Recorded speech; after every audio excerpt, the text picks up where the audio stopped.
So welcome back to another episode, and today I'm going to talk about some video games I've been playing.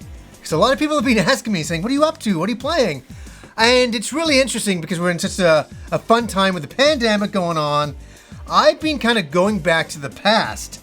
I'm playing a lot of older games, and it's been interesting because some of the older games I'm playing relate to newer games I'm playing. So it's really kind of fascinating that way. We're going to start off with, of course, I've been playing Streets of Rage 4 like a crazy man. I'm trying to unlock all the characters, and I'm just going through it again, not as a reviewer, but as a full-on player. And I can tell you this, I'm loving this game, and I'm superly enjoying it a heck of a lot. I love the levels, I love the playability. I started to think quite a lot about it. Does it play better than the older games? I like the way Streets of Rage 2 plays. Streets of Rage 1 was still a bit archaic. It was still trying to find its feet. Streets of Rage 2 is a lot faster. But Streets of Rage 4, I'm just jumping ahead of 3 there, because I like Streets of Rage 3 as well. But Streets of Rage 4 is really good. I think it's super fast gameplay. I love doing combos in the game. That is my favorite thing to do, and just to try to improve upon that. So I go in, you kind of jump in at an enemy with your knee, then do a punch, then do a juggle, then do a super, and then try to get another attack in. That's where the super fun is, and I really like the levels. I think they did a great job on this, designing them, and it feels fitting. Yes, the graphical art style is very, very different. It was something that took me a second to get used to, but as soon as I started playing it, and I went back to the old games, I'm like, this look is pretty good. I like the sprite look for what that was, but I like this new cel-shaded look. I think it looks wonderful. And here's something else. I've seen some mixed reactions to the music. Some people love it, and some people are like, oh, it didn't do that much for me. I'm telling you, I was having a few drinks last weekend, and I had that soundtrack full on going the entire weekend. I had a great time, and I've come to appreciate Yuzo's music in it, because I love his music, and I knew every single track he did when I was reviewing the game. I'm like, I think he did this track. When I got to the credits, I was correct. Lair, who does the soundtrack as well, unbelievable. Funky HQ, that music is really, really something else. So I've really been playing this game quite a bit and having a lot of fun with it, and obviously I ordered a physical copy of it. Can't wait for that to show up in the future, but man, I never thought we'd see a sequel to Streets of Rage done in such a way where I've seen the majority of people are very happy out there.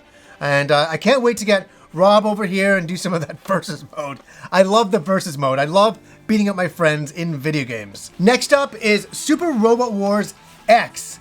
Now, I showed this off in a new Game Stuff episode, and I'm like, yeah, I'm going to get to playing it, where I start to play it, and wow, what a surprise. What a surprise to begin with, because I'm a big fan of the Super Robot Wars franchise, because for anybody who doesn't know what this franchise is, it's a strategy RPG where it incorporates mecha from so many different animes, a lot of new stuff and a lot of old stuff.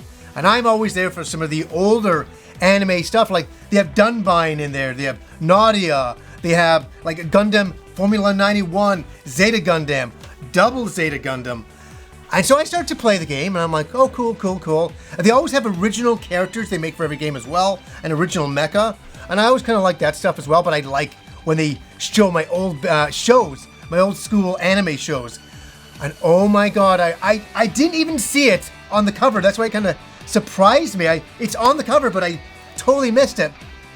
Start to play it, and all of a sudden I see Wataru, the main character from Wataru, and I'm like, what is going on here? I'm like, oh my god, this is the first character in the game that you can use. The first from an old school anime, and I'm like, whoa, I didn't think this was in the game. And for anybody who doesn't know what Wataru is, for any of you out there who played or know of the TurboGrafx 16 and this little game here, Keith Courage in Alpha Zones.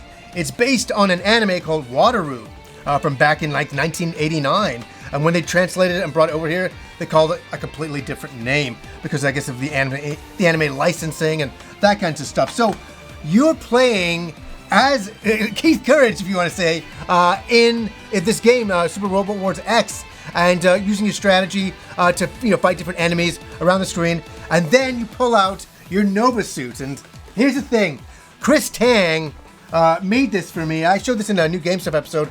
I'm showing it again here. I'd already owned this, but he made a custom box that does not exist for a toy that doesn't exist this way for Keith Courage. And yes, you get to use the mecha here in the game. And I was like, oh my god. So when I started playing that, and also seeing the characters, like I originally played Keith Courage and I saw all the characters when you go to different houses, and they're all in the anime. So it's so neat seeing them pop up on the screen. It was a real nostalgic blast. So yeah, I'm having a lot of fun with Super Robot Wars X, and I had to fight with Kim a little bit because she was using the Switch, and I'm like, wait a second, I've got this right here. So I've been using the Switch Lite to play it, and it's perfect for the Switch Lite to play an RPG strategy game like Super Robot Wars, because you can improve your mecha, you gained levels. It is awesome, and just to see all the old school anime there, wonderful stuff. And there's been a lot of Super Robot Wars over the years. Too many to even count, man. Too many to count. Now, it's funny because I play a lot of video games that I completely forget that I even played. It's the stuff that I wouldn't even really talk about because I play them on a night and then I just forget that I played it. I just move on to something else because I've been playing the Genesis collection, and on a night before we go to bed, I always pull out an old school game and play it. And I said to Kim, I said, I'm playing all these games and I never talk about them on the show. So I thought maybe I should talk about some of them because some of them are kind of fun to talk about. I'm playing Monster Lair, where I was one night anyways. That's a Wonder Boy game. It is kind of a shooter style game. So it's kind of an action platformer, and then you get to the end of the level, and then you jump on a little beast, little creature, and then it becomes a big shooter-thon. How is this game? I've been playing this game for, nearly 30 years. There's also a TurboGrafx version, a CD game. It was one of the first CD games released for the system. And so yeah, to play this again it's a novel experience. It shows its age. It shows that the designers really didn't know how to do a shooting game, in the sense that it's pretty easy. It's pretty easy. You're getting power-ups every second. And you're easily able to destroy any enemy on the screen and just go through level after level.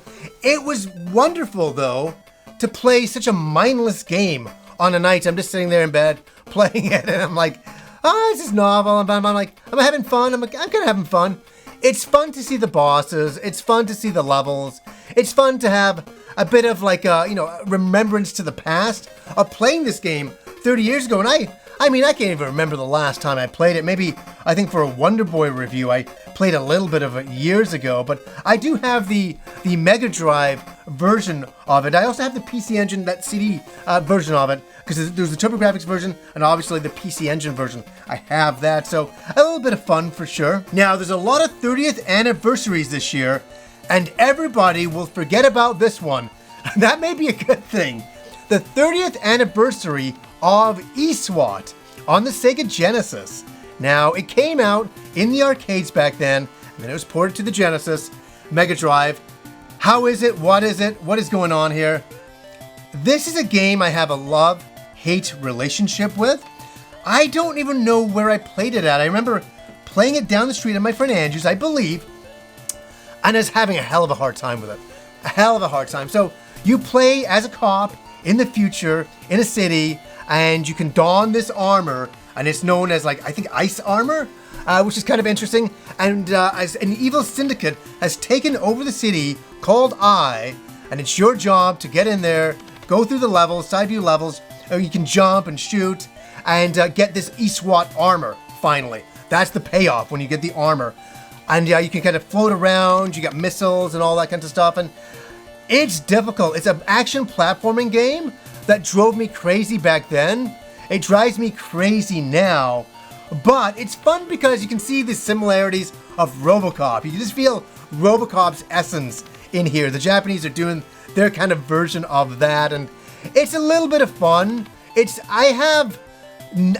I call them nostalgic memories? I have, as I say, love-hate memories of playing it going, oh, I kind of like the suit, and I think that's really cool, and I like the levels. They're really good graphics at that time, 30 years ago. But man, is it ever frustrating. So it was fun to go back. It was fun to go up against some bosses again and go, oh my god, like I forgot. I guess that's what it was. I'd forgotten all about this, and I'm going through the Genesis collection, and I'm like, Eastwatch. I'm like, oh my god, let's play this. And you know what's funny? It's been 30 plus years, 30 years since I played it. And to play it again, I still remembered certain music would play. I'm like, oh yeah, I remember that. It's weird. I had a bit of fun. Will I play Eastwatch again? I probably not, but let's celebrate the 30th anniversary together. I'll get out my Eastwatch cake right now. And I talked about it before in my TurboGrafx Best of games, that I am making a consolidated try to get through Eastbooks 1 and 2. And I'm at the end of Eastbooks 1 right now. And boy, oh boy, I've talked about that game so much for the last 12 years in the show. And I can say this, it's not nostalgia. The game holds up. I still find myself playing it and just getting addicted to it and wanting to go all the way through it. I feel that now. I think it's something, the music is that good that it keeps you there. The gameplay is that good that it is riveting, that you keep leveling up and buying better weapons, and it's addicting. It's really addicting. I think that's what it is. If it was just kind of an action RPG, it's just kind of like lame. It's like, with good music, that'd be something. But it's not. And it's also the anime cutscenes when you see characters on the screen, and just the graphics and the bosses. I think it really comes together extremely well. It's one of those games for me that I honestly say I'll be playing to the end of my life. I'll be on my deathbed. I'm like, Eastbooks 1 and 2. I'm almost at the intermission to get from 1 to 2.